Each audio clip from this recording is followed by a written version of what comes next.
आज आपण एकदम काटोकाट भरलेला आणि एकदम टम्म फुगलेला असा हा भरपूर फायबर आणि विटॅमिनने युक्त कॉर्नचा पराठा बनवणार आहोत। अतिशय सोपी पद्धत आणि एका खास ट्रिकने हा पराठा बनवणार आहोत की जेणेकरून तुमचा पराठा कुठेही फाटला जाणार नाही आणि मस्त असा काटोकाट भरला जाईल। एकदम गुबगुबीत आणि चवीला अप्रतिम असा पराठा लागतो। तर त्यासाठी येथे मी 2 वाटी गव्हाचं पीठ घेतलेलं आहे। त्यानंतर यामध्ये कसुरी मेथी घालायची आहे।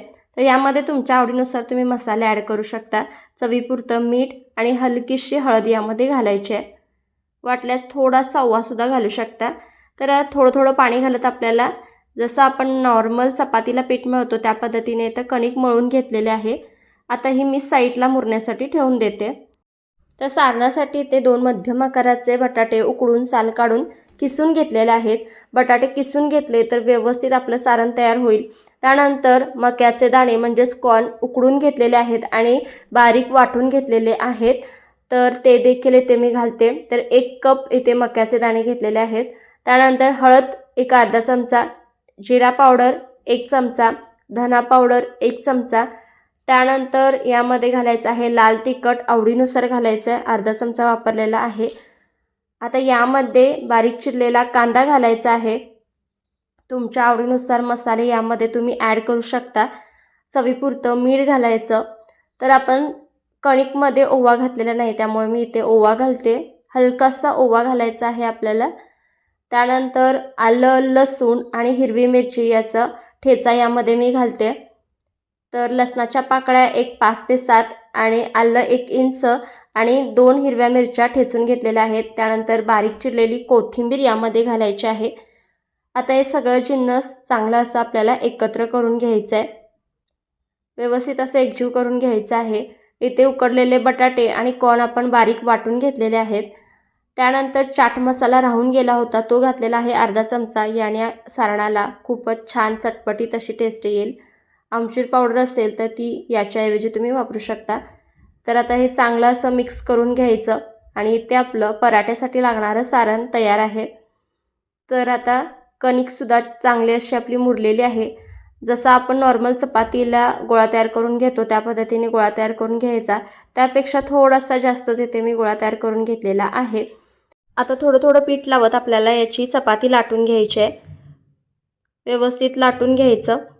तुम्ही जर या चॅनलवर नवीन असाल तर अशाच नवनवीन रेसिपींसाठी चॅनलला नक्की सबस्क्राईब करा। बाजूच्या बेल आयकॉनवर प्रेस करा म्हणजे येणाऱ्या नवनवीन रेसिपींचं नोटिफिकेशन सगळ्यात आधी तुम्हाला मिळेल। तर हे पहा चपाती इथे मी लाटून घेतलेली आहे। आता यावर जे आपण सारण तयार करून घेतलेलं आहे ते पसरवून घ्यायचं आहे। अतिशय सोपी पद्धत आहे, कोणालाही जमेल अशी सोपी पद्धत आहे पराठ्याची। म्हणजे पराठा आपला कुठेही फाटला जाणार नाही आणि व्यवस्थित लाटला देखील जातो। तर भरपूर असं सारण आपण यामध्ये वापरणार आहोत। बटाटा ऑप्शनल आहे, फक्त तुम्ही उकडलेले कॉर्न वापरून सुद्धा हा पराठा बनवू शकता। पण बटाट्याने आणखीन छान टेस्ट येते त्यामुळे मी उकडलेला बटाटा इथे किसून वापरलेला आहे। बटाटा किसूनच वापरायचा म्हणजे व्यवस्थित आपलं हे सारण यामध्ये फिट बसतं।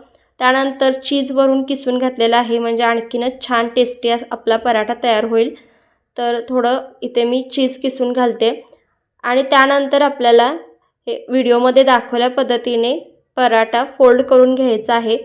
तर हे पहा आपल्याला त्रिकोणी आकारामध्ये पराठा तयार करून घ्यायचा आहे आणि त्या पद्धतीने इथे मी ही चपाती जी आहे ती फोल्ड करून घेते। तर व्हिडिओमध्ये दाखवल्या पद्धतीने आपल्याला ही चपाती अशा पद्धतीने फोल्ड करून घ्यायची आहे।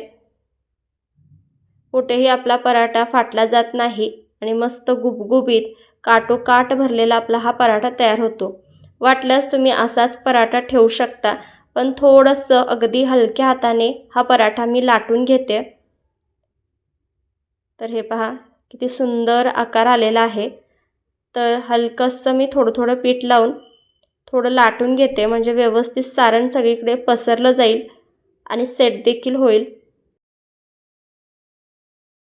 दोन्ही साईडने सुरुवातीला थोडं थोडं आपल्याला पीठ लावून घ्यायचं आहे आणि अगदी अलगद हाताने फक्त थोडंसंच आपल्याला हे लाटून घ्यायचं आहे, जास्त नाही। अगदी थोडं थोडं मी इथे लाटून घेते। हे पहा व्हिडिओमध्ये दाखवल्या पद्धतीने आपल्याला शेप कुठेही बदलून घ्यायचं नाही आहे। हे पहा, अगदी थोडंसंच लाटून घेतलं आहे आणि ते आपलेही पराठा तयार झालेला आहे. आता आपण हा भाजून घेऊयात. तर इथे तव्याला छान असं तूप लावून घेतलेलं आहे. तुम्ही तूप, तेल, बटर काहीही लावू शकता. आणि त्यानंतर लो टू मीडियम हीटवर दोन्ही साईडने मस्त खरपूस असा आपल्याला हा पराठा भाजून घ्यायचा आहे. लक्षात घ्या, पराठा हा नेहमी लो टू मीडियम गॅसवरच भाजायचा, म्हणजे छान खरपूस आणि आतपर्यंत जो मसाला आहे तो देखील छान असा शिजला जातो. त्यामुळे एकदम व्यवस्थित लो टू मीडियम हीटवर आपल्याला हा छान पराठा भाजून घ्यायचा आहे. तर तुम्ही हाय फ्लेमवर मोठ्या गॅसवर जर हा पराठा भाजला तर वरून पटकनच करपतो आणि आतून हलकासा कच्चा राहतो. त्यामुळे छान असा लो टू मीडियम हीटवर खरपूस आपल्याला दोन्ही साईडने पराठा भाजून घ्यायचा आहे. मस्त असा टम्म फुगलेला आणि काठोकाठ सारण भरलेला असा हा भरपूर फायबर आणि प्रोटीनने युक्त पराठा तयार होतो. आणि ही ट्रिक नक्की ट्राय करून पहा. कुठेही आपला पराठा फाटला जात नाही. अगदी कोणालाही जमेल इतकी सोपी पद्धत आहे. मस्त दोन्ही साईडने छान असा खरपूस भाजून झालेला आहे. तुम्ही हा नाश्त्यासाठी बनवू शकता किंवा मुलांच्या टिफिनला सुद्धा देऊ शकता. हे पहा, मस्त आपला तयार झाला आहे. आता बाकीचे सगळे पराठे अशाच पद्धतीने तयार करून घेते. आणि इथे आपला भरपूर फायबर आणि विटॅमिनने युक्त असा हा कॉर्न पराठा तयार झालेला आहे. अतिशय सोपी पद्धत आणि खूपच चवीला अप्रतिम असा हा पराठा लागतो. नक्की अशा पद्धतीने ट्राय करून पहा. मुलांच्या टिफिनला किंवा नाश्त्यासाठी तुम्ही हा बनवू शकता. रेसिपी कशी वाटली कमेंट करून नक्की सांगा. जितक्या जास्त जमेल तितक्या जास्त नातेवाईकांना, फ्रेंड्सना व्हिडिओ आवर्जून शेअर करा. व्हिडिओला एक लाईक आणि चॅनलला सबस्क्राईब करायला